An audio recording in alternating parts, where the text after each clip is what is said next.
लोग कितनी आसानी से कह देते हैं रात गई बात गई। उनको कौन बताए दिल पर लगने वाली बातों को मिटाने में रात ही नहीं जिंदगी छोटी पड़ जाती है। जब तक किसी अपने से धोखा ना मिले तब तक समझ नहीं आता कि जिंदगी क्या है। छोड़ दिया मैंने लोगों के पीछे चलना। जब भी मेरी बात पीठ पीछे कोई करता है तो मुझे खुशी होती है कि कम से कम उनको मेरे मुंह पर बोलने की औकात तो नहीं है। संघर्ष की राह पर जो चलता है वही संसार को बदलता है। जिसने जंग रातों में जीती वही सूर्य बनकर निकलता है। श्री कृष्ण कहते हैं जीवन के इस सफ़र में हम उस दिन बड़े हो जाते हैं जब अपने आंसू खुद ही पोंछकर फिर खड़े हो जाते हैं। जो तुम्हें नहीं समझ सकते वो तुम्हारा दर्द कभी नहीं समझेंगे। जिस इंसान ने बुरे वक्त में आपका साथ दिया हो, अगर आप उसको धोखा देते हो तो ईश्वर आपको कभी माफ़ नहीं करता। ज़रूरत से ज़्यादा मिले उसको कहते हैं नसीब। सब कुछ है फिर भी रोता है उसको कहते हैं बदनसीब। और वो जो ज़िंदगी में थोड़ा कम पाकर भी हमेशा खुश रहता है उसको कहते हैं खुश नसीब। किसी को कोई फ़र्क नहीं पड़ता कि आप किन हालातों में जी रहे हो, आपको खुद से अपने हालात बदलने होंगे। लोग कहते हैं कि समय के साथ दर्द कम हो जाता है, लेकिन सच तो यह है कि इंसान को उस दर्द को सहने की आदत हो जाती है। तुम बस अपने आप से मत हारना, फिर तुम्हें कोई भी हरा नहीं सकता। एक सच्चा प्यार करने वाला आपके प्यार से भी ज़्यादा आपकी इज्जत का ख्याल रखता है। कुछ लोग धोखा देकर भी खुद को गलत नहीं मानते और कुछ लोग धोखा खाकर भी खुद को गलत ही मानते हैं। सबके सिकवे मिटाने का ठेका मत लो, क्योंकि वो तो कभी खत्म होने वाले नहीं हैं। जिसमें गलत को गलत कहने की हिम्मत नहीं है वो तो खुद भी गलत है। अगर कुछ लोग आपको गलत समझते हैं तो इस बात का बुरा मत मानिए, क्योंकि वह आपको उतना ही समझते हैं जितनी उनकी समझ उन्हें इजाज़त देती है। कोई बताएगा कि आखिर कितना चाहना पड़ता है एक इंसान को कि वो किसी और को ना चाहे। किसी को खोकर ही उसकी कीमत समझ में आती है, चाहे कोई रिश्ता हो या कोई चीज़ हो। इसलिए वक्त रहते कद्र करना सीख लो, क्योंकि वक्त निकल जाने के बाद सिर्फ पछतावा ही बचता है। अपने ही होते हैं जो दिल पर वार करते हैं। गैरों को क्या खबर कि दिल किस बात पर दुखता है। लोग कहते हैं कि माफ़ कर देना चाहिए, मगर इंसान की गलतियां माफ़ की जाती है, चालाकियां नहीं। आपकी आज की मेहनत आपके कल के सपनों की चाबी है। मोहब्बत और इज्जत के लिए झुक जाओ, पर झुककर मोहब्बत और इज्जत कभी मत मांगना। अनजान हूँ अभी, धीरे धीरे सीख जाऊंगा, पर किसी के सामने झुककर पहचान नहीं बनाऊंगा। मुझे पता है कि कृष्णा मेरे साथ है, इससे कोई फर्क नहीं पड़ता कि कौन मेरे खिलाफ है। लोग आपके बारे में अच्छा सुनने पर शक करते हैं और बुरा सुनने पर यकीन।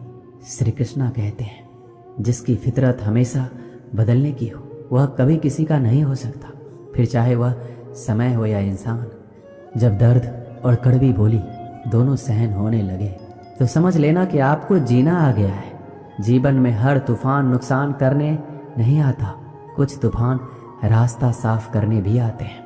तुम दुनिया में सबसे जीत सकते हो, सिवाय उस इंसान के जो तुम्हारी खुशी के लिए जानबूझकर हार जाता है।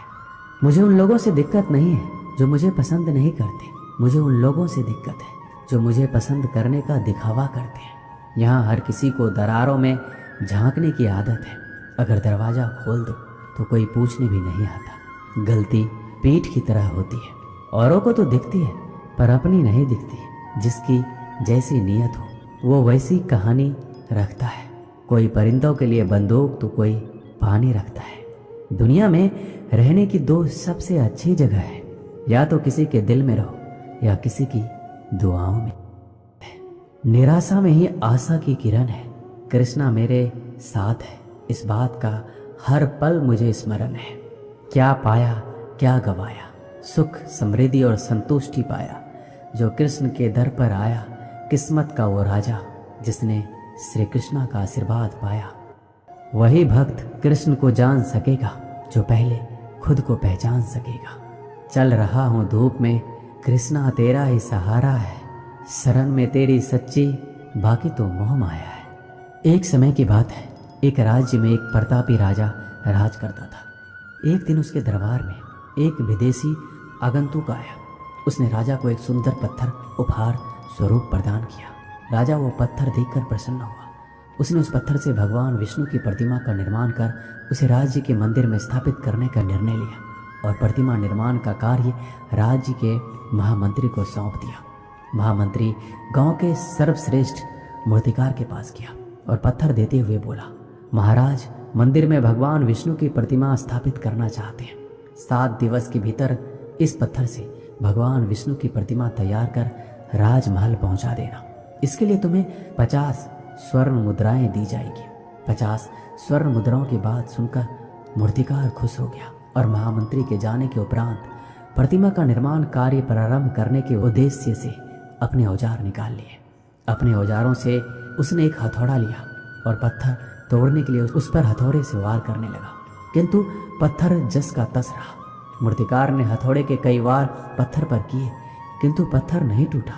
50 बार प्रयास करने के उपरांत मूर्तिकार ने अंतिम बार प्रयास करने के उद्देश्य से हथौड़ा उठाया, किंतु यह सोचकर हथौड़े पर प्रहार करने के पूर्व ही उसने अपने हाथ खींच लिए कि जब 50 बार वार करने से पत्थर नहीं टूटा तो अब क्या टूटेगा।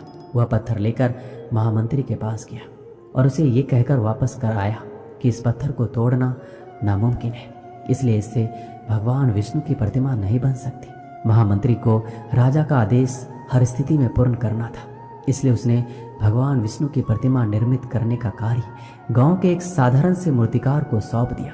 पत्थर लेकर मूर्तिकार ने महामंत्री के सामने ही उस पर हथौड़े से प्रहार किया और वह पत्थर एक ही बार में टूट गया। पत्थर टूटने के बाद मूर्तिकार प्रतिमा बनाने में जुट गया। इधर महामंत्री सोचने लगा, काश पहले मूर्तिकार ने एक अंतिम प्रयास और किया होता तो सफल हो गया होता और 50 स्वर्ण मुद्राओं का हकदार बनता।